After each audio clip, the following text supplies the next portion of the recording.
Welcome everyone to the Future Podcast. Today we have an expert from the Good Property Company who has sourced, bought, flipped over 45 million pounds of property for an agreed price of 30 million pounds. With a YouTube channel of over 2 million views, she is on a mission right now to enable her students to get to freedom and a life of choice through good quality property education. Susannah, welcome to the show. It's a pleasure to be here. It's very nice to be here. And we're talking international business, aren't we? Yeah, I know. Different parts of the world. Yeah, Yes. I know. Also, like, yeah, probably today you just got to Barcelona, so and you're chilling over there. But maybe first, let's give the listeners introduction about who you are and what you do quickly. Yeah, sure. So I'm Susannah. Nice to meet everybody, and good luck everybody. I was already trying to encourage you to focus more on property, wasn't I? So I view property as a real vehicle for freedom and a real vehicle for choice and a real vehicle through some levels of hard work first to be able to live life on your terms. So I started probably 15 years ago, kitchen table. I had two young children. There was one parent, not two. So all the responsibility was set on my shoulders. So it's a fair responsibility. And I saw a post you did recently about recognizing the amount of work your wife does. Yeah. Yeah, I know. Being a single parent with two children, and even a business owner. Yeah, that's just something I cannot imagine doing myself. But yeah, good job. Well, I tell you, you have to be efficient in everything else because, of course, the family is always the number one priority. So it kind of forces you into efficiency. So I basically had corporate jobs. I'd ran an entrepreneurial business in my 20s, a fair trade business. I then had corporate jobs to learn some skills, did an MBA, and thought, look, these jobs are fascinating and very interesting. I was head of a big radio station and, a head of a director of marketing in a very iconic museum. But they're fascinating, but they're still corporate and I'm still stuck and I'm still stretched, and you still always want a bigger piece of me than is great for my family. So I need to create some choice in my life. So what I did was I initially went into property, initially just to buy a portfolio for myself. But because, of course, I didn't have a lot of money, like read none. Like everyone who's starting out, they don't have any money. Yeah. So then I worked with investors. I packaged on deals, which in America people call it wholesaling. So finding discounted deals, selling them on for a fee. Made sure the quality was very good. Flipped with JV partners. Did a lot of that. A lot of deal packaging, and with the profits and of course buying those deals very discounted, I built my own property portfolio, and it took me 3.5 years to be an on-paper multimillionaire. I say on paper because obviously cash flow is still tight. For anybody who's quite experienced in business, they're going to go, yes, we know, Suze. And now, fast forward 15 years, I'm here in Barcelona. I have two homes, one in Barcelona, which is 10 minutes from the beach. So I was doing a beautiful beach walk this morning. We got the America's Cup going on right now. Oh, no, it's fun. Yeah, it's really fun. I would like you to maybe take a few steps back when you said you work with investors initially, because everyone who's starting out, they don't have enough money to buy a property themselves. Never. I want to kind of touch base, or share your story. How did you actually found investors, network with those investors, and were able to even convince them to invest on the properties with you? How did you do that? Sure. I think going backwards, the main thing is I realized it was a professional endeavor from the beginning. And that was a piece of good fortune. So I had gotten a marketing director role at an iconic museum in Bristol, which is my UK place where I live, as opposed to my Spanish place where I live. And after I got the role, my director of the museum said, oh, by the way, we're also giving you fundraising. What? What? I mean, I had done kind of corporate grant funding fundraising for the cashmere industry, but that was about filling out documentation to the European Union and asking for some budget, and got £1 million. So I kind of got cornered in a good, positive way. And what was amazing was there was a woman in my team, and I was technically and officially her boss. Her name was Vanessa, and she was superb, absolutely top A-lister skills at fundraising. And she showed me that it's a very respectful profession to be a fundraiser. It's a very professional profession. And it's a genuine profession to be a professional fundraiser, and there's associations of professional fundraisers. So I went from, oh, thanks for dumping this job on me. I thought my job was to market the museum, not to raise the money. That's an interesting 30-second shock after I accept the job, to actually thinking, well, this is fascinating. So I got fortunate because I think the majority of us don't meet professional fundraisers and don't understand that it's got all of its own processes. So I got incredibly fortunate, A, to have been given that role, and we fundraised millions, and B, to have had such an amazing person in my team, from whom I learnt everything. So first, it's about understanding it's a professional process. It's not a kind of run around, oh, do you want to give me some cash? No. Second, it's understanding what the step-by-step processes are, and they're about relationship build. Now, can I highlight something? And of course. look, I'm very straight speaking. So in one way, I hope the person isn't listening, but in the other way, maybe it'll enable them to move forward. So let me tell you where somebody fails in fundraising is they don't incubate and work the relationship to the point that both parties have got trust, companionability or compatibility. Yeah.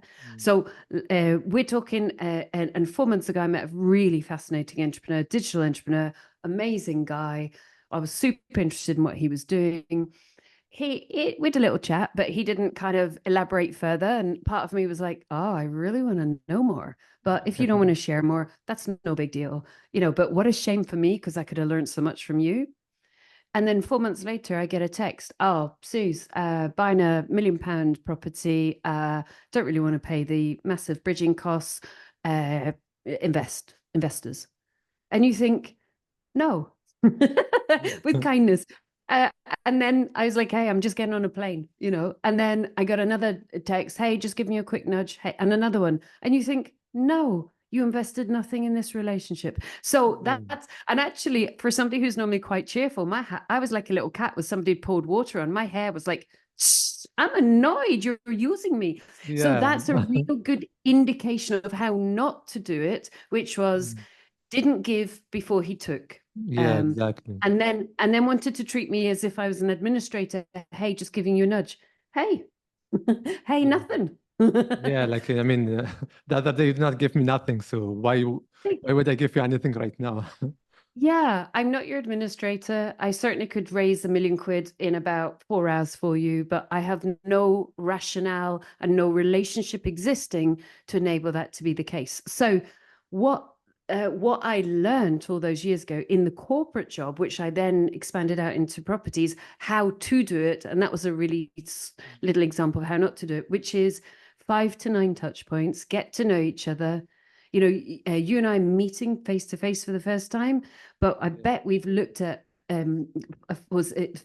numerous hours of each other's content, exactly. scrolled down, understood your family situation, understood a little bit of your mentality, looked at your past history. Look, you've done the same for me. And so what I learned was by taking the time and incubating good quality relationships with people that I liked, who had money and had a reason to want to make more money with that money and a time frame with which to do it in, then over time you can incubate very natural, professional, good quality delivery relationships where both people benefit. And it's a smooth process, not I get off the plane and some guy goes, hey, just giving you a nudge. And I'm like, excuse me? My nose is out of joint. And you reckon it's a wasted opportunity for that person. I get this a lot right now, like in my social media, because I get lots of people messaging me like hey, I can help you out with that, this and that. But usually I'm ignoring those messages. And what happens is that they go to my post and leave a comment. Hey, I need to use my services, check your DMs, whatsoever. So, like there's no value. Like this person hasn't given me any value. Like, why would I check out your services? I don't even know if I need your services or what do you offer, exactly who you are. I know nothing about you. So it is kind of annoying, and it is a bit the bad way to do it as well.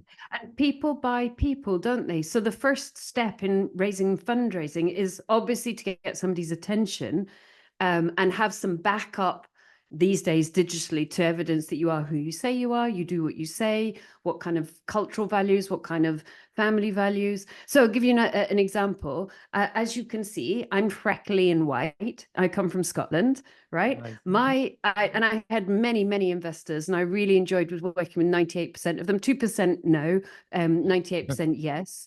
But my most regular, easy to work with, best investor, a chap called Tarek, that probably suggests he's not white and freckly like me, different religion, but what we had in common is we'd really strong family values. And Nice. so even though, male, female, different religions, different skin colors, different cultural backgrounds, different countries where we'd grown up, we had core same family values and core same values around honesty. And you can't uncover that overnight. You have to meet Exactly. coffee, meet for lunch, see how they behave, hear them talk about their family, to slowly the unpeeling of the onion. And you think, this guy is great. He's sharp and clever, so he's not going to lose. But if he says he's going to do something, I trust him.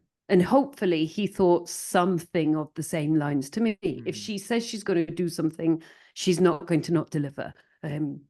Therefore, we generated trust. Yeah. Yeah, exactly. Because in a relationship or in any relationship, especially business relationship, like there should be some mutual benefit. Like it's not just one way benefit.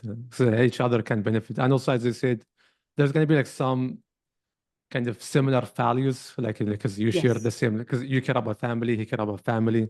Even though like religion is different, background is different, but there are some similar values you guys share about.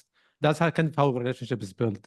Because you cannot Yeah. just have a relationship with someone that has different values, or even you don't know the person, what are their values, what do they care about, what they want from you. Like because even nowadays, unfortunately, they are like I'm sure like you have maybe faced that in some way if you're a career. Like a lot of people that are trying to use you, like they just want A to little. get in touch with you to use you. Yeah. Because I just kind of got stabbed about 3 months ago, 4 months ago. We got scammed. We lost $87,000. Ah. And when we dug deep enough, most of that happens because of some team members. So even what was said to me is that one of the team members that I really cared a lot about, even to the point he had a debt. It wasn't a lot. I think it Yeah. was $3,000 debt, but that was stressful for him. So for me, I want him to focus. So I paid off his debt. I did not want him to worry about that. And he was one of those people who kind of stabbed me in the back. I was like, yeah, so I mean, it's good I discovered that. So I let them go, all of them, no Yes. exceptions. But yeah, at some point, yeah, you will have also those people who you might think they got your best interest to help you out, but they are actually using you on the other side. And Yes. I'm, And that's quite painful when it comes inside your business. I know we're going to move away a little bit from property and then we'll come yeah, back to it and investment and then come back to it. But when it comes from the inside, so my maths in terms of investors are 98%, because I measured this, 98% of investors are fabulous, 2% are not. And we'll just, dot. We'll leave it there, shall we? yeah, And it's probably the same with team members. And very sadly and unfortunately, you hit up a 2%er. And therefore, the answer is they are not. And so the question is then, what are you going to do about it? And that's when kind of mindset and vision and future comes in, that says, am I a middle manager, and quite correctly feel very emotionally hurt by this? This is the first time I've had somebody rip me off. This hurts. Or am I going to am I going to look at the kind of business leader I want to be, for whom this is a bump in the road? Yes, it will hurt because it's a human being let me down. I felt very fond of them. But what is my decision-making process if I'm a leader of a multi-million pound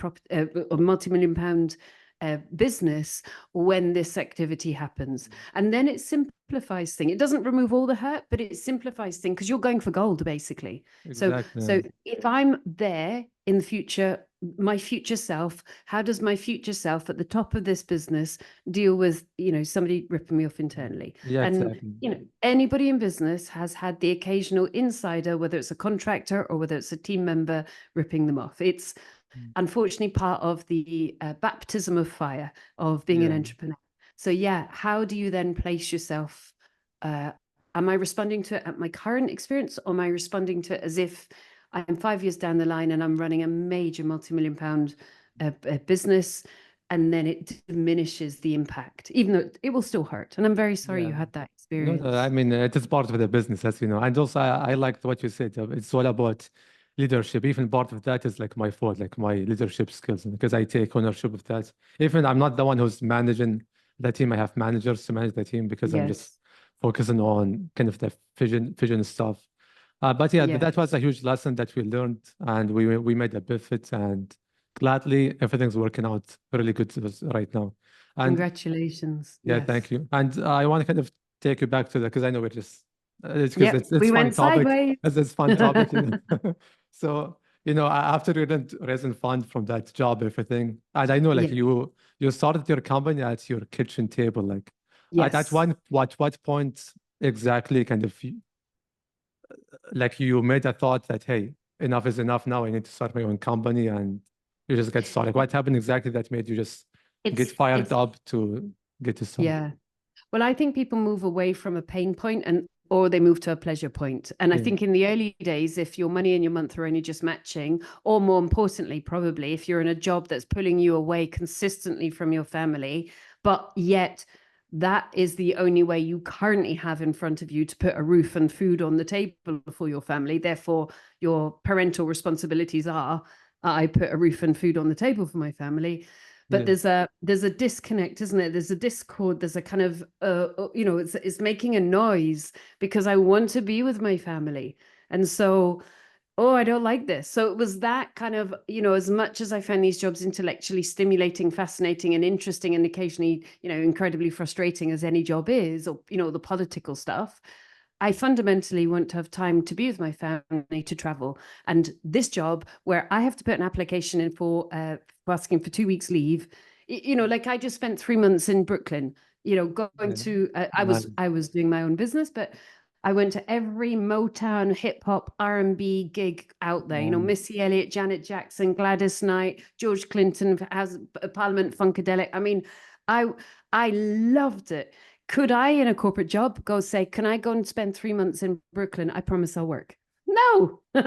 So I wanted the freedom, and so therefore I'd been reading around subjects, and assets paying income seemed very sensible. It's a very stable and sensible long-term route.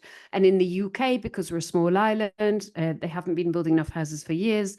Supply and demand, so demand for rent and for property really outstrips the supply. So capital growth is very high, and rent income increases are very high. So it seemed a very logical thing to do. Small problem, didn't have any money, so yeah. had to work with investors. And Nice. that's what I did. And I worked with them in a couple of different ways. I packaged on deals. So basically, like a reverse estate agent, they paid me a fee, 5%. I borrowed money from them directly to buy my own houses, remembering I was getting those houses super discounted, like on average 33% discounted before the refurb. And then also I did a lot of joint ventures. Let's go back. How were you able to get Yes. them at a 30% discount? uh Processes. I know that sounds like so unsexy, but because again, do you notice in this language that we're having between us, I give you a lot of maths because I measure everything. Yeah. So 1 to 2 houses in every 100 is not being sold because the owner needs the price. It's being sold because the owner needs to alter the situation. Mm. Usually, I don't want this house anymore. So can I give you some, I give you a couple of crazy examples. Yeah, sure. The owner was going to court and clearly thought that they would have a high chance of going to jail. Wow. Yeah, Yeah, that could be a huge incentive to sell the house like to sell ASAP at fast. any price. Yeah. Exactly. Exactly. So obviously you don't interfere with the justice system, but you feel like saying to the judge, listen, if they're selling discounted, they clearly know they did it, Yeah. or you get houses that are repossessed. I've bought houses that were repossessed as proceed of crime, just to stick in the same theme. Or you get really adorable family members and it's an older person's home and they've suddenly had to go into a home, but there's not a lot of money sitting in that family. And they just want security for mum who's had to move into home very quickly. So you work beautifully with them to really help them, or you get kind of family disputes and, they've spent 2 years fighting about it and now they just need to get it sold and stop the dispute, Nice. or they've moved to Dubai. There's all Yeah, it sorts of happens a lot. Yeah. situations. Yeah, Uh, or they're going to go bust and they need to get rid of the asset because it's costing them too much money. You know, all those things. I once had a lady that had 9 dogs, and she had an order that the neighbors had to get the dogs removed from the property because they were barking so much. Well, she wow. adored her dogs, so she needed to sell, but she needed to know the exact. And of course, you imagine 9 dogs in a house with somebody who didn't necessarily look after them very well. You can Mm. imagine how smelly that was. So it was a Yeah. very difficult house for an estate agent to sell. Yeah. So we babysat that house and we said, we'll give you this price. And she took 18 months to find a new house. And then she moved with her 9 dogs. So sometimes you buy super It's quick about and kind of sometimes, it's about finding the right opportunity at the right time, I guess. Because yeah. you're And just it's, actively looking at deals, then some of them will fit that criteria, and boom, that's your chance. Which yeah, is, yeah, because they're selling for situation, not selling for price. So yeah, exactly. people think that when they are finding a property, I don't know, say it's £500,000 purchase price, folks think, oh, I'm just going to offer 300. No, you're embarrassing. Yeah. No, you find something that's already being offered a little bit discounted. You understand the person's situation, and then you find a price point that works for you and works for them, often with whatever conditions are necessary for them. Nice. I like that. So let's go back now. Sorry to cut you, but I think that's what important thing to share. So you take money from investors and also you take Yes. 5% your fee, then you help them to find properties at really good rate. Yeah. Then, and just one step, you take 5% from what exactly? The purchase price Sure. or like what? So on that particular kind of arm of the business, we call it deal packaging or deal sourcing here in the UK, although Mm. I'm in Barcelona right now, but yeah, Yeah. in the UK, the Yeah. UK based business. So let's just say you wanted a discounted property in the UK, like I was trying to persuade you, not for my business, by the way. I want No, no, you to invest in I property for like you. that, by the way. Yeah. Okay. So let's say you're like, Suze, 100% want to buy property. And let's say I was still running the deal packaging business. Then we would find a property that typically, if it was worth 100, we'd find it for minimum 75 and usually around 67,000. If it's Nice. worth, a million, it's, 670,000. So you can Nice. see straight away, there's a huge equity in there for you. And Mm. then we charge you 5% plus VAT tax 5% of the purchase price of the property. So Okay. and of course we do a massive report, a 10-page report, make sure we give you tons of comparables, make sure we're correct in our valuation, give you all the information around the property, and then you pay the bill, and then you actually buy the house. Nice. Now, just to step backwards, talking about raising finance or working with investors, we don't just kind of go, hey, does anybody want to buy a house? No way. We incubate all those people first and we say, look, if you want to be part of the group, if you want to receive these deals that we are fully committed to delivering to our chosen group, you've got to sign our paperwork in advance so that, if we release a deal to you, you're not going to rip us off. And also you have to pay a membership fee. Now, the membership fee, although the money's nice to come in, I used to charge £1,000. I used to have around 50 members a year. So it's 50 grand. It's not really about the money. It's about stopping people and having them think, what? Excuse me? You're not sale or return? And it's like, no, hun, we're not. So it's about asking them to take their moment to work out, do they trust me? And can they do their evaluation about trusting our work, our processes, and our delivery for them, so that they're forced to make a decision. Nice. And then when we release the deal, they've already gone past the making that decision. They've already figured out, yeah, I do trust you, which is why I've joined your group. So now their only decision is, can I buy that house? Yes or no? Or do I But buy the this, next one? I love that. This is like next level. Like, this is actually what I'm trying to get right now. Like, so I just want to make sure I understood what you said, which is that you basically, to build trust with the investors initially, kind of you have them join a group or like community with you, and you said they pay 1,000 per month, right? No, just a membership fee on an annual basis of Oh, 1,000. okay, annual It's basis. Okay, yeah, it's basically a pay envelope, yeah, just kind of to show some commitment from their side. Correct. Yeah. And then inside that community, like you would share some deals with them. Only them. Or what would you do exactly? Like, how do you keep them engaged in the community? Do you just share We deals? run, Yeah. yep. It's quite transactional. although there's an element of relationship as well. So we would run fortnightly or monthly investor days, and it wasn't so much to entertain them. We're not trying to take them out to, like the America's Cup. We're not trying to do corporate hospitality with them. But what we tell them is we want you to come to at least 3 of those days a year. Now, there's 2 reasons for that. Number one, we want them to remind themselves of all of our kind of terms and conditions, because obviously we're presenting to new people in those days. And number 2, it's really useful for them to tell other people how good we are, and it's better for your members to tell your other members. And number 3, it's really useful for them to just look around and go, oh, there's other people in the room, I better act quickly when a deal comes out. So it just helps. Exactly. No, everything. that's smart. No, I love that. Like that's like really next level thing. This is kind of what I'm trying to figure out for me next. I love that. Process. Yeah, It's the a process. process. Yeah, it's a process. And the whole time you're running this kind of startup business, the last thing you want to do is run an investor day. You're far too busy, convincing the properties, finding the deals, recruiting the investors, that, you don't want to sit there and present and go, hey, this is what we do. And da, da, da, da. But actually, if you don't crank the handle and keep the machine moving forward, you run out of the flow of investors. So it was almost, we were very, very consistent with our leads, appointments, presentations, and sales. Laps. No, I love that. So once they are like, and also like in terms of like verifying funds, like do you do anything to verify how much money they have to invest, or like Always. Because remember, I came on saying, my little cat hair was put out because somebody tried to go from 0 to 60 and say, can you help me? It's like, honey, you had every opportunity to get to know me a little bit more. No, I'm not going to be texted by you when I'm coming off my plane. Exactly. But we always made sure we did minimum 5 touch points with the investor. So phone calls, lunches, coffees, Zoom meets. We needed to assess them.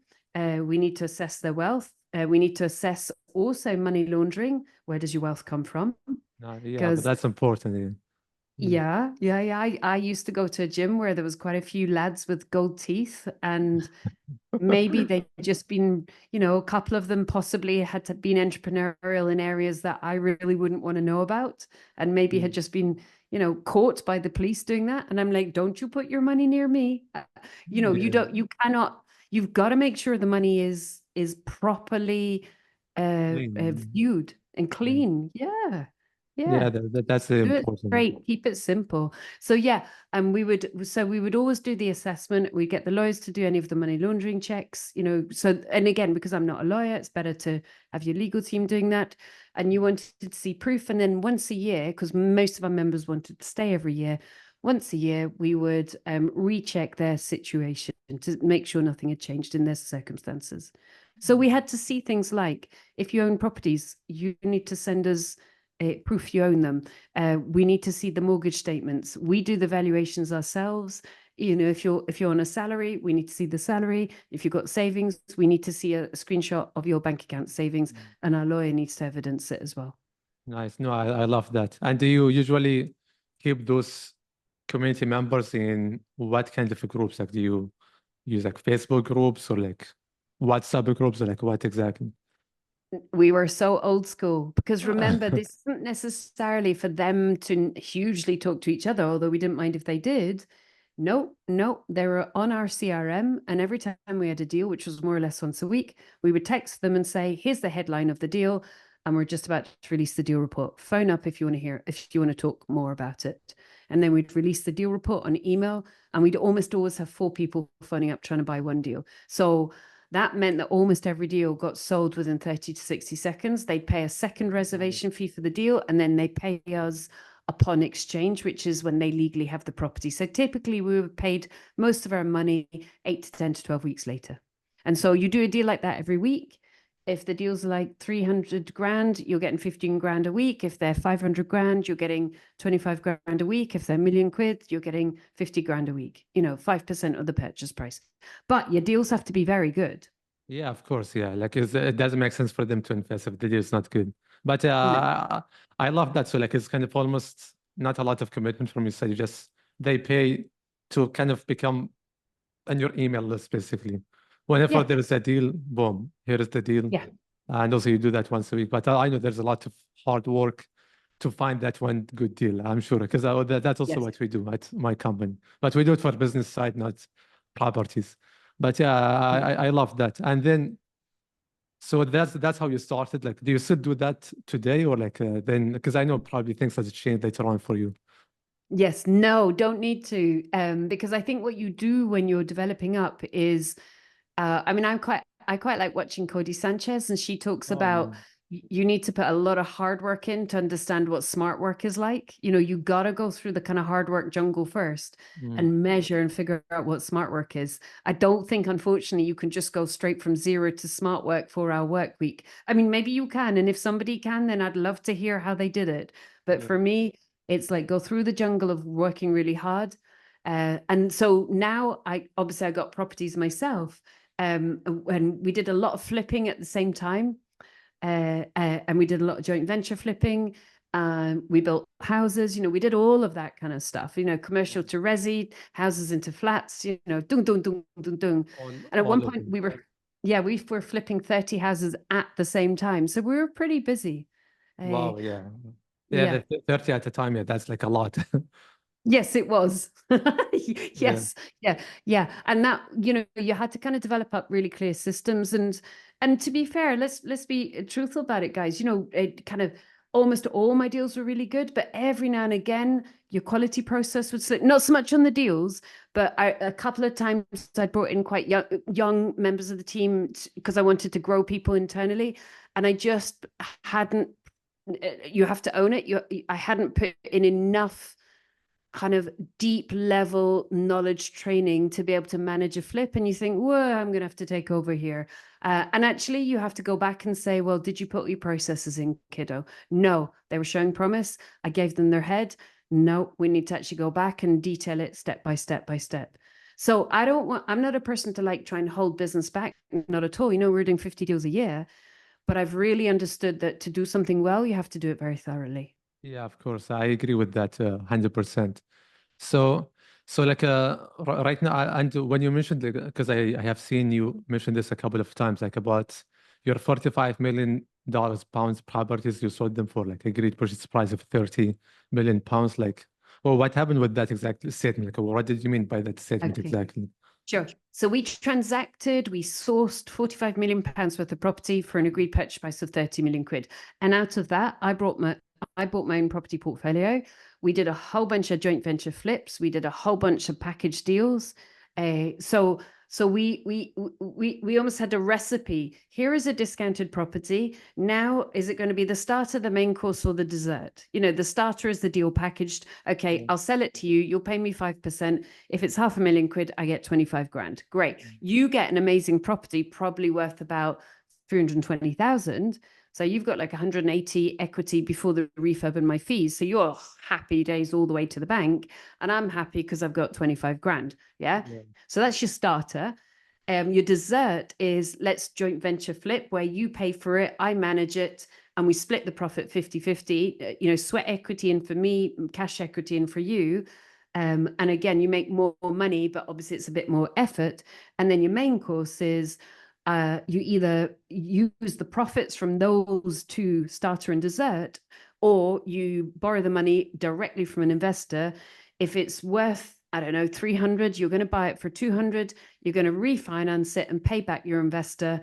And then you're going to rent it out and keep it for the rest of your days. So Nice. that's the 3 ways we did it. Yeah, so let's talk about the GFE part where they put their fund and you come in as a sweat equity, then you just split the profit 50-50. Like, how were you able to structure those deals and to get those investors to become kind of GFE partners with you? So I did them in a very simple way. Sometimes in the UK, people do them into SPVs. I did not. I saw things a little bit more simply than that.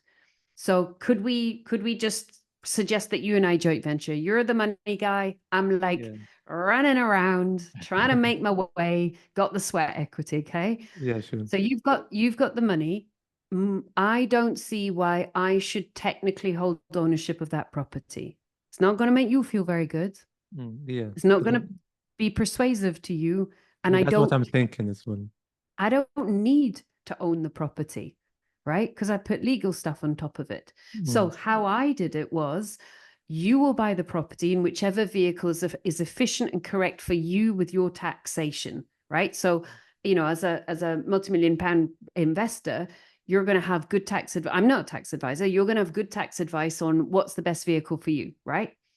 So it's Yes. in your name or your company's name or whatever vehicle you're going to put it in, but you have full 100% ownership of it, right? Okay. And you and I are not mixing our credit ratings together. We're not merging. We're not confusing things. Don't, Okay. keep it clean. Now you're like, Suze, I feel comfortable because let's be frank, it's my toy. And I'm like, Yeah. yeah, it is. Happy with that. I put a legal agreement in place that we sign that says you have to pay me the profit, or the 50% of the profit. Mm. And I also put what's called a restriction. So in the UK, all properties are registered at Land Registry with our government. And Mm. so you cannot change that registration. So meaning you can't take finance out in the property, you can't change the finance on the property, you can't sell it, you can't change the owner or the funding on that property without Mm. my permission. So Yeah. the very small number of investors who thought, I wonder if I can rip off Susannah, quickly found out that the answer is no, you can't. Yeah, the good And structure in the place. yes. Yeah. And so the only money of yours I would ever touch would be the refurb money. But I've already working with builders. I got a fixed price cost. And I learned early on, because I did have an investor try and be naughty, that I will not start a refurb on a property until 100% of the refurb money is over to me. So Mm. that's the only risk the investor effectively holds. Well, no, sorry, there's more risk than that. Sorry, there's risk that the project doesn't go well, the project doesn't sell, but basically the kind of cash risk is, and that comes over to me. And then, but you've already seen I've got a clear contract with the builder, and every single week my finance team pay the builders, update the profit and loss in the shared Dropbox with you, I update the photos, give you a project report. So you're seeing every single week the money's being spent on the builders, and you can physically see the change in the property if you bothered to look at the photos, Yeah. So we're kind of reducing your risk, but we're also making it easier for you to trust by having a clean and simple and clear process. No, I love that. Like, it's funny because I'm actually working on that. Like in terms of business acquisition, that's what I do when we have an investor coming in. But I do differently. Like we have equity in the business. It's anywhere between 30 to 50%. It depends on the deal size. So, but usually we have an equity and we kind of become their sweat equity partner and we just Yes. manage everything A to Z. But usually, because we're in a business, you can actually scale up a business and increase the monthly cash flow like really fast. That's one thing that we do. We try to do like within the first 90 days to at least add 5K additional profit to the business. So that way it builds trust. Because if we add 5K profit per month, that means we just added the value of the business by another 100K to maybe 400K if we wanted to sell the Okay. business in the future. Yes. So yeah, Yes. that's kind of what we do. It's funny, like, what you do everything I do, but in the property side, and I'm doing that in the business acquisition side. But yeah, that it is just a different game you're playing. I love that. Yeah. And But I think it's about clarity, isn't it? And also yes, respecting the investor and respecting their emotional response, which is, why should you own the house if it's my money? Yeah, I get that. exactly. Yeah, exactly. I know we get that a lot as well. And so today, like as a Susan, like what do you exactly focusing on right now? Like, I know you got Mhm. community, you got your, do you still have your property portfolio? Oh, yes. And in fact, Mm. this morning I've got an amazing letting agent. I was working with my letting agent and we were just discussing the rent increases due in 1 year's time. We Oh, were analyzing that now and doing the projections. So yeah, that's kind of like a fun little exercise to do, isn't it? Like what is my salary increase, nice. Yeah, from the it's property fun. portfolio, and what am I going to do with that, and what? So what I like about property is it's very stable and you can predict significantly in advance. So yeah, I got my fairly sizable property portfolio, which is millions, which is lovely. I live half here in Barcelona, half here in Bristol. I do a lot of traveling, so Thailand for Oh, Southeast nice. Asia, Bali, and my lovely 3 month stay. And I'm traveling for months at a time. I love it. And then Nice. I also, as you can tell, I'm very passionate about property. I think it's very life changing. I also have an education business. So for 10 years ago, a lady called Wendy turned up to me and said, could you please teach me? And I was thinking, what? What? What do you mean? Yeah, And like my parents, I'm very fortunate. My parents are they're in their 80s and they're kick-assing, which is great. My dad was a professor, my mum was a teacher. So, and my grandparents were teachers and head of colleges. And so I kind of got this teaching bit through my family. So it feels like home in some ways. So I started doing a little bit of teaching years ago. Then it morphed into a really wonderful, really high quality mentoring program. And then I decided, hey, I'm going to go to Bali. I'm going to chill. So obviously I give everybody a year's notice in advance. So I turn it all digital nice, just in time for COVID. nice. So, and also I had a little health glitch, which was a fairly sizable one, but it was ideal because it meant that I no longer need to do the in-person teaching, but my students can still get every piece of information, but obviously at a much cheaper price because it's digital. So they're winning while I went through my recuperation as well, which was wonderful.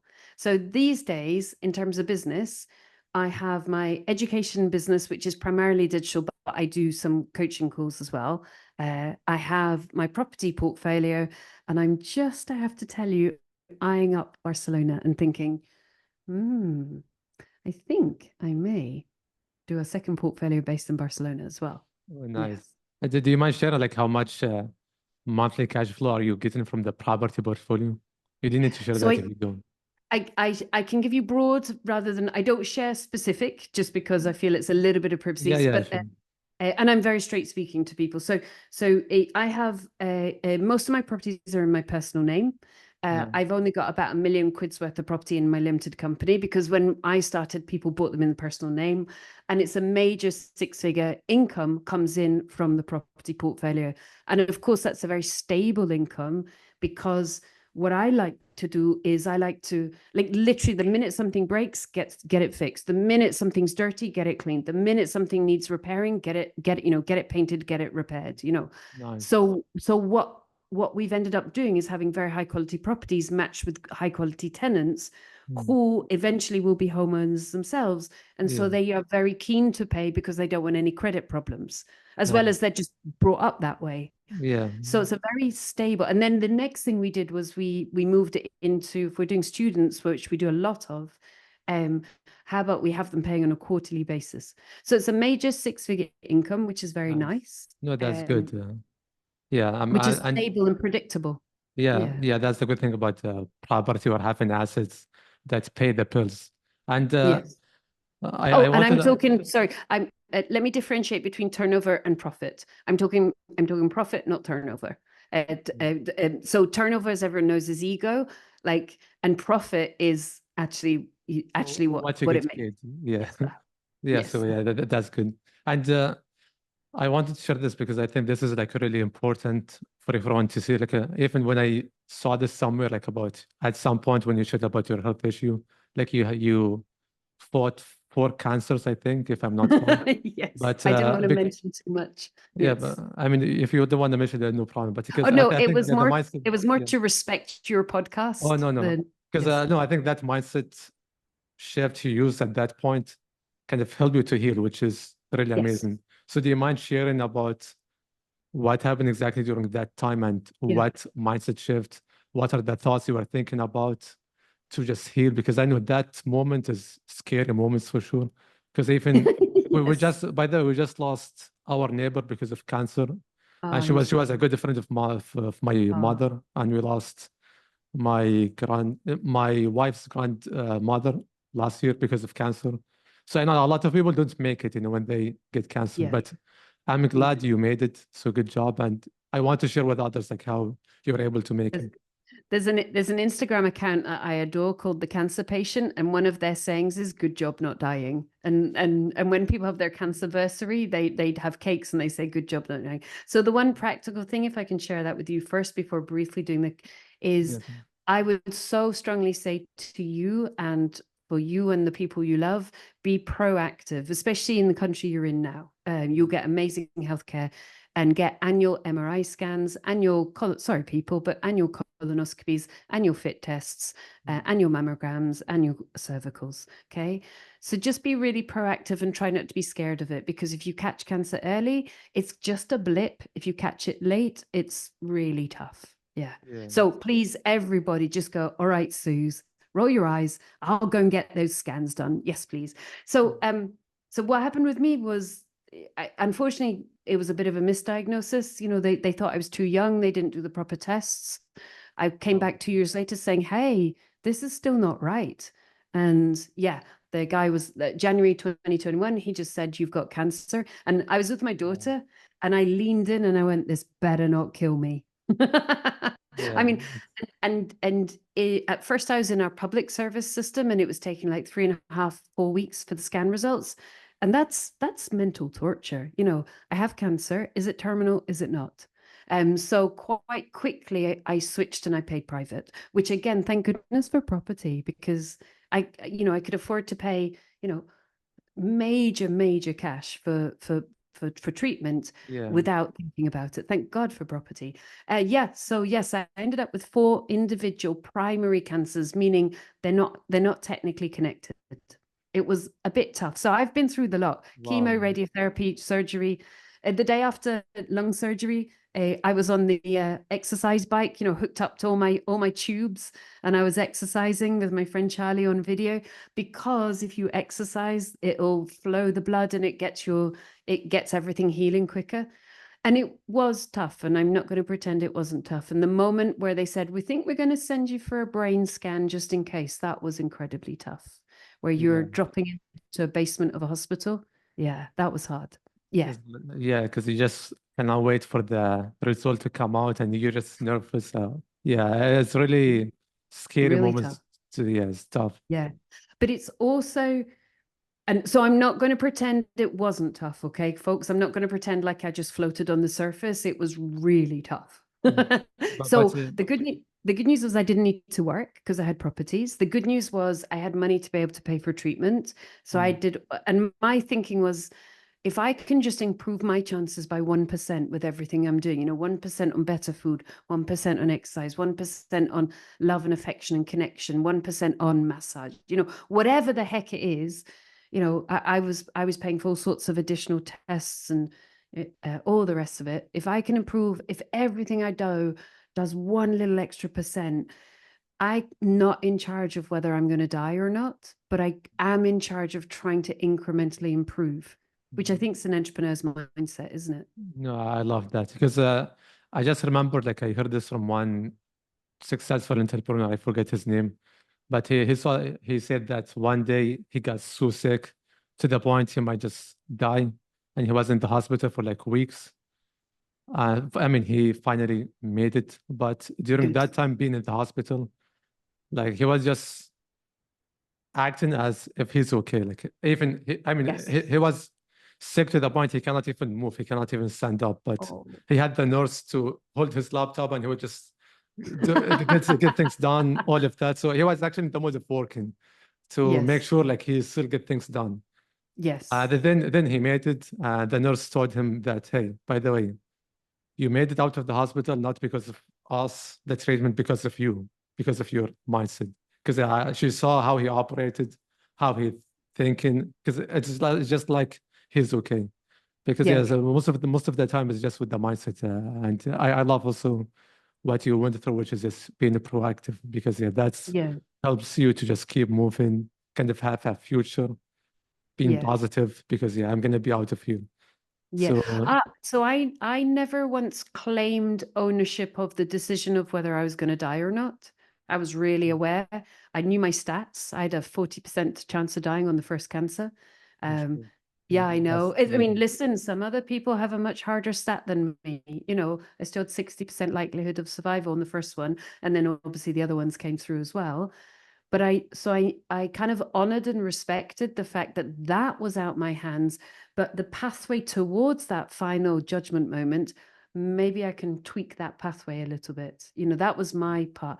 And I read like 1,200 medical papers, usually at 3 a.m., and there's some amazing books. And I just drew on the people I loved. I was like, and what's gorgeous? I mean, you look back and it's more gorgeous. It wasn't terribly gorgeous at the time, but what's Of course. gorgeous is you just know who loves you and you know who you love. It is so black Exactly. and white. And for me, I also love my little kid inside of myself. So I'm like, I got you, honey. I love you, and we're going to try and make this happen. Yeah. Nice. No, it's really tough, and I'm really glad that you made it through that tough time. So well done. And So I am just going to remind you, you and all your beautiful loved ones, please do proactive testing so that if there's anything very small, boop, gone. yeah, Beautiful. exactly. Yeah, exactly. And I wanna talk about like just to continue talking about mindset up in terms of the business side. Like once someone achieves some level of success, for example, like in my situation now, I'm trying to get to 100K monthly net cash flow without working Great. from the businesses. Like that's my target. Great. But I'm kind of sometimes I get that fear, like, which is once you get all of that money, like what would I do with it? I kind of, I'm afraid to get to that level because of Yeah. So, I so don't know these are how I money would block. control them. Yeah. Yeah. So Yeah. what kind And of what's yeah, go ahead. so these are money blocks, and I don't think money blocks ever stop. But interesting that we came in through the conversation that you felt quite understandably very hurt that you had been stolen from, which does happen to most entrepreneurs at some point, Yeah. very sadly. So I wonder whether if you were to sit with yourself for a while and try and bubble up all the money blocks and identify what are the fears I have, and one is obviously I'll be stolen from, and the answer is yeah, 2% of people will try and be rotten, 98% will be great. So how do I put the defense up against the 2%? What's my belt and braces, for that? And then what other money blocks have you got? So, and I think also money blocks can kind of dissolve a little bit if you're hanging out with people who are already where you want to be as well, because then you can observe that this is not unusual, it's normal. And then go back into the family. What was the money behavior of your family? Like my family are squirrels. Squirrel, they just save, right? And Yeah, same. everybody, yeah. See, now squirrels are amazing people, but they don't make great entrepreneurs, right? So they don't take crazy risks. Not that I'm saying we should do crazy, but they do, all the risks we take, they think we're crazy. Yeah, Yeah. exactly. So straight away, you're like I don't want to call it a black sheep because they're not looking down at you, but they're like completely freaked out by your financial behavior, as my family are by mine. And Yeah, and I same had here. my whole family visit about 3 weeks ago in Bristol for a week. It was adorable, right? And we were just giggling. My sister was like, "How are you even a member of our family? You are so different." And I'm like, "Squirrel." you know and so by bringing out the comedy in it, we're surfacing it, we're highlighting it, we're noticing it. And then I'm like, oh, and when a money block hits me, I wonder if it's my squirrel background, which I don't tune into, but somehow it feels like that should be home. Whereas I'm like, oh, honey, let's just have an apartment in Barcelona. Woohoo! Yeah. The squirrels wouldn't do that. Yeah, So exactly. some of it's your culture, some of it's your family culture, and kind of excavate it and just notice it and go, that's really useful if I followed that behavior in some ways, but actually following that behavior in other ways won't work for me. So I notice when it feels uncomfortable because I'm moving away from my home culture. Mm. And then some of it is my mindset. What kind of behaviors will I make and what kind of decisions will I make if I am already at this level? What's my behavior? What's my decision making process? What's the way I treat myself, my family, my body, my food, my everything, if I'm already doing that? No, Yeah. I love that. And yeah, I think part of that is coming from the family because even I remember that time, this was like 5 years ago when I was starting out. I was in the US at that time and my dad called me. And this is when I was first starting my Amazon business and it was successful. So it was taken off. And I was in my last semester in college at that time as well. So my dad asked me about school and how is school going. I told him, school is good, but I don't care about school anymore. I'm focusing on my business, it's taken off, all of that. I thought he's gonna be happy with, but to me, the opposite happened. He got angry. I was like, what? Yeah. No, focus on the school. That's the future. He just went on and on and on. And I just like we hanged up and I pretended like I'd not listened to anything and I just continued doing what I love doing. And today my dad is super proud of me. Like so yeah, Yes. part of that is coming from family because yeah, as you said, you're just kind of programmed to save money, to survive, all of that. And I'm the opposite way, taking risk. I never had a job. I graduated from school, but I never had a job in my life. Never. I have always had that entrepreneurial mindset since I was a kid. I Yes. tried to start, yeah, I tried to start businesses when I was in school, like three Yeah. businesses actually. And I failed because no one around me was supporting me. So part of that, as I Yes. mentioned, is the environment, the family, all of that. But yeah, So yeah, go one of on. the challenges as an entrepreneur, so first off, I think your family is, if we translate, if we do the love language translation, your dad kind of getting angry with you, that is love. He's trying to protect Yeah, you. exactly. So as we get older, we're like, all right, he loves me. He's trying to protect me from being a dafty, in his Yeah, eyes. Yeah. yeah, And if you'd failed, he'd have been technically right. But then another part of that so we translate the love, but also it's that love will pull a person back because it ignites all of the uncomfortable money blocks. So when there's either anger or irritation or discomfort or feeling like I'm being silly, or it's just a money block, and just go, oh, hello, honey. Nice to meet you, money block. I am super uncomfortable. Like, I'll give you a ridiculous one if you don't mind. yeah, sure. So I've renovated this beautiful apartment. It's a very restful, peaceful place, right? It's kind of soft green, soft, gentle pinks. It's quite a feminine place, right? And I bought these beautiful mats of beautiful mineral edged in brass, and they were just under £1,000, right, for some coasters. Yeah, I can comfortably afford that. I felt so bizarre about doing that. And I texted a friend and I went, I'm having the biggest money block I've ever had in my life. For what? For spending some money on something that was so aesthetically beautiful that every time I see it, I adore it. And it was a physical impact on me.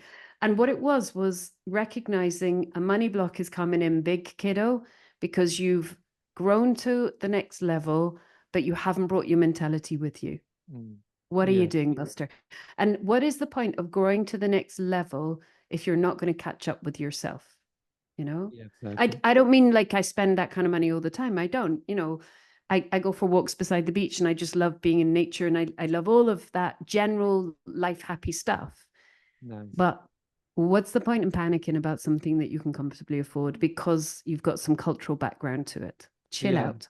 Yeah, exactly. If even that shows just the abundance you have. Like, if you can afford this, it means it's just maybe small percentage of what you have, and it doesn't even matter. So you got Yeah. so much more than that. Yeah, So and if two of my properties had needed washing machines, the letting agent would have texted me. I'd have said, absolutely, go for it, and I would have spent the same amount of money within 15 seconds without thinking about it. So it was the categorization as well. Yeah, yeah, exactly.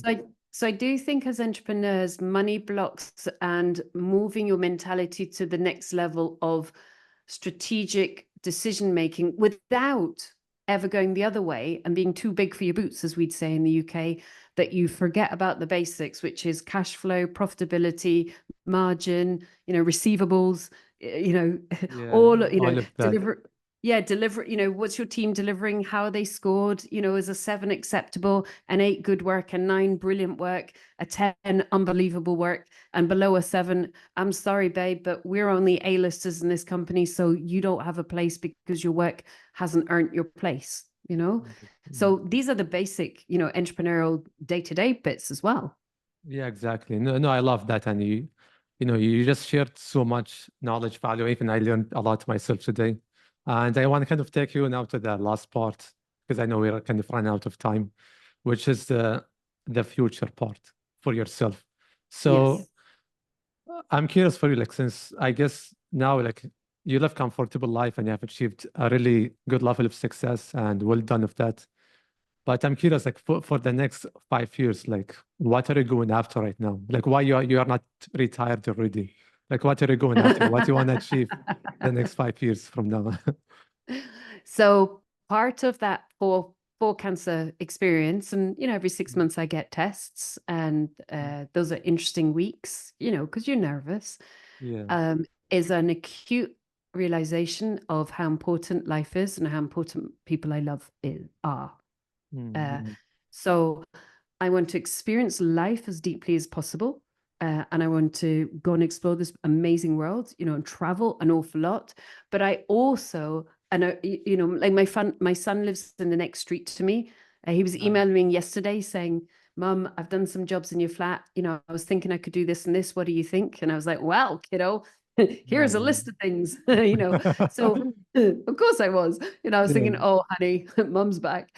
And I'm very close to my sister. I love my parents, you know, my cousins, they come, you know, so, and my friends.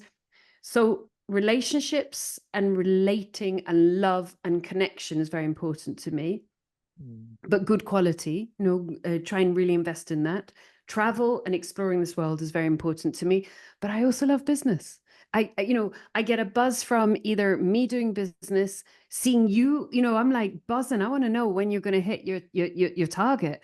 I love when somebody says, I'm here, I want to get there. How do I get there? Or even watching somebody with admiration get there. It just gives me an innate energy, joy, fascination, and buzz and excitement to be human. To, you know, Romans, they built cities.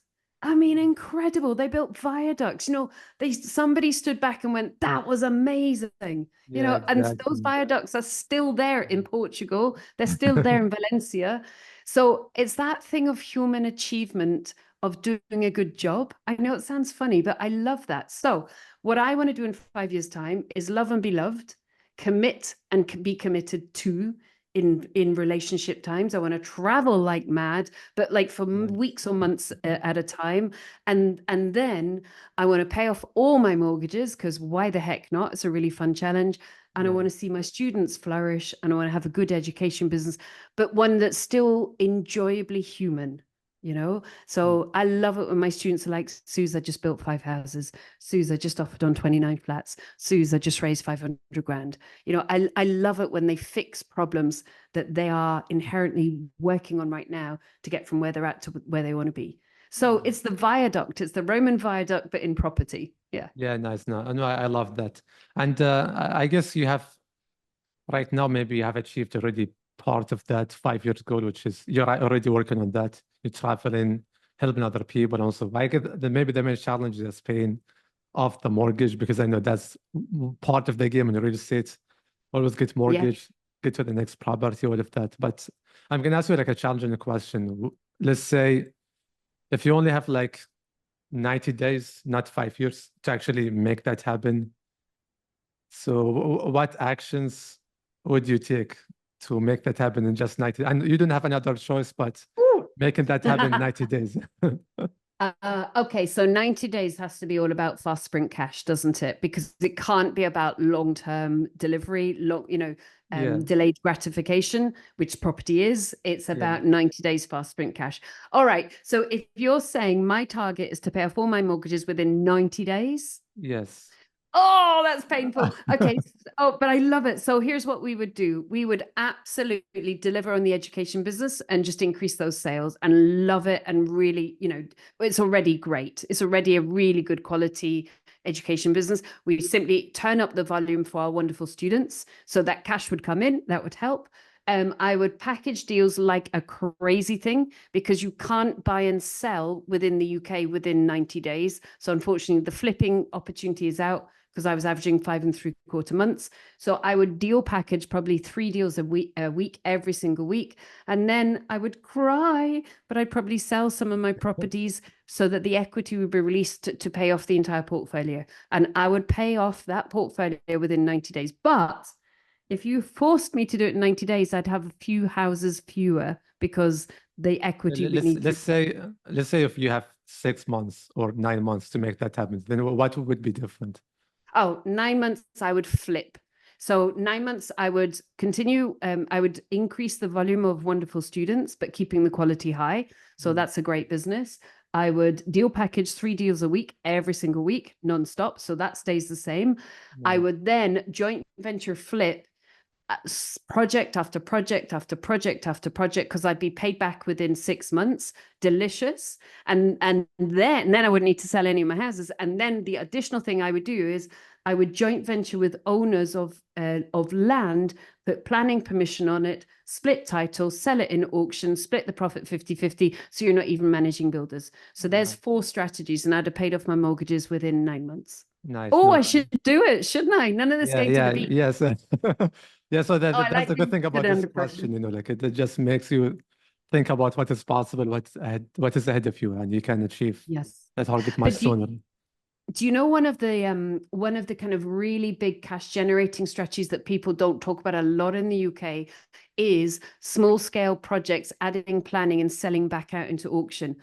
You're talking a few £1,000, some intellectual property, working with an architect, understanding the rules, straight into auction. Boom, gone. Next. Oh no, that's really Yeah. fast, quick, and easy as well. But yeah, Yes, it is. you have to know what you're doing too, I think, to make it. And because what we're talking about, if we need to deliver this within 9 months, you've also not just got to think about what's going to bring you the cash in, you've also got to think about what's systematic and easy and simple and not draining of the time as well. Yeah. And as we talked about earlier, which is relationship as well, you need to have connection with people to do that with. So yeah, Yes. everything just aligns, so which is really good. And I'm gonna ask you one I think last. I might I think you've just made something happen. I think I might bring in a planning department within my business again. Thank you. That's happening. Oh, You're well, welcome. in 9 months' time, I need to get back in touch with you and show you how much money I've Yeah. made from it. Yeah, we're gonna maybe do another round for the podcast, That like would be fun. maybe 6 Yes. months. Let's see how things are going, then another one in 9 months. So to see Europe, maybe even at that time I would hit my target, because I know Yes, with what I'm please. working on, yeah, like in less than 12 months, I'm gonna be at my target 100K plus, like for sure. But yeah, so one last question for you before we wrap things up, and usually I ask this question for all of my guests. So let's say today is your last day in life, and everyone around you, like everyone you care about, or even you don't care about, they will forget everything. Even the students you have, all of the content education you made, that will be removed from them and will be gone forever. And they will just remember one message, only one message. So what would that one message be for them? Just love. That's what cancer taught me. Love, love, Mm. love. Like, can you expand on that? It's just one love to another. I know it's very physical. Um, so the minute I got diagnosed, it was so clear who is in my inner circle. And because it's so black and white, and because you're facing a strong possibility you're going to die, there's no fiddling around, and there's no it's just and mine was quite practical. It was, okay, I can't face telling everybody this individually. And so we're going to pull together a WhatsApp group of the people that need to be in this group. And it was all instinctive. These are the people that need to be in this group. And then I can drop in the information as a one-off to these people. And then they can be so kind and do their caring individually. But I don't need to consistently have to go back over medical information. And that was so clear about love. And you just sit there thinking, oh my gosh, you are my number one people that I love. And I know you love me because I know that you want this information. I know you care about me. It was just so like in my stomach, in my heart, in my trunk. I love you, you love me. Nice. That's it. It's a pure love, which is really good. Because Yeah. that's hard to find. But if you kind of shorten your circle, like you know who you really love and who really love you back, yeah, that's really that's just a good feeling to have for sure. Yeah. Yeah. But yeah, Yeah. thank you, Susannah. Like this today was really good. So Mm. lastly, like how can people follow you? How if they're looking to get into properties, how can they Oh, I'd sign up love into your them to. mentorship? So can you Sure. just share? Hey, they can take their time to getting to know me. So Instagram is Susannah Cole UK. YouTube is Susannah Cole, The Good Property Company. The website is thegoodpropertycompany.co.uk. We've got loads of free things for you guys to download. Take your time, just get to know us and come and say hi. And we'd love to have a chat with you. Yeah, for sure. And also to make their life easier, I'm going to include all of the links in the description. Just make sure you go there and check them out, because yeah, Susannah got a ton of value. And also me myself, I thought, Susannah, that once I get to that target 100K, I'm gonna next is gonna be properties, because now what I'm doing is just businesses, not properties. So yeah, thank you, Susannah, for coming on today. But once you get to that 100K, then it's about putting the profit into the assets, which then grow in capital. You know, like during that period when I was resting and recuperating on my sofa for cancer, you know, my properties went up way past millions. Yeah. And you're Nice. like, wow, how incredibly fortunate am I that the capital growth, now you can't eat it, you know, but it's Yeah. bricks and mortar. The values increased to the point that that's been hugely beneficial in a very difficult period of time. So yes, I really want you doing that. Yeah. We should ask you the same question. What if you had only 90 days to make this happen, what would you do? Yeah. You know, I thought about that myself, but yeah, there's a good, because now I changed a lot of things. So, you know, what I would do actually, because I have a clear plan on how to get there. So, just like getting access to higher deals in terms of business acquisition, like higher deals and better deals. Because the way, and also I will bring investors on to do two deals with, and I would get my 30% to 50% equity. And probably I can get there like with just 3 deals, 4 deals, if they're like good enough. So yeah, that's what Yes. I would do exactly. Just network like crazy, partner up with the investors to do those types of Yes. deals and make sure I just deliver. And from So 3 deals, I can maybe get to 100K. So a relationship build with higher level, high net worth individuals, and move the product up from a lower price product to a higher price product, Yeah. being a business. Yeah, Yeah, because now with the business value we buy usually about $500,000 to $1 million. We can move that to 10 million to 20 million. And that also will move our cash flow to, I yes, guess, maybe 50K per deal. If it is that size, yes. just maybe two And there deals, you go. three. There you go. There's Yeah, your target. we got there. So Yes, yeah, yes. that's And I think the key is also then within the team is also keeping an eye on the quality of deliverables the entire way through. You yeah, know, of course, yeah. sometimes in business it's like whack-a-mole. You know, you fix one problem, another one pops Yeah, up. yeah, exactly. Yeah, Yeah, that's the thing as well. We have to also make sure the team. I mean, now I'm glad like I got my team is right in point, and even I have my main manager like to replace myself, so he will be kind of the great, one to take care of everything, and I will be just focusing on bringing more deals to the business. great, So great. yeah, So so you're yeah, defining your roles. Oh, well, yeah, I look forward to our next conversation to see where we're both at. yeah, for sure. Yeah, it's gonna be exciting, you know. Yeah, it's gonna be it's a Uh, good push. But yeah, thank you, Suzanne, for coming on today. This was like really Thank one you. of the best. Thank you so much.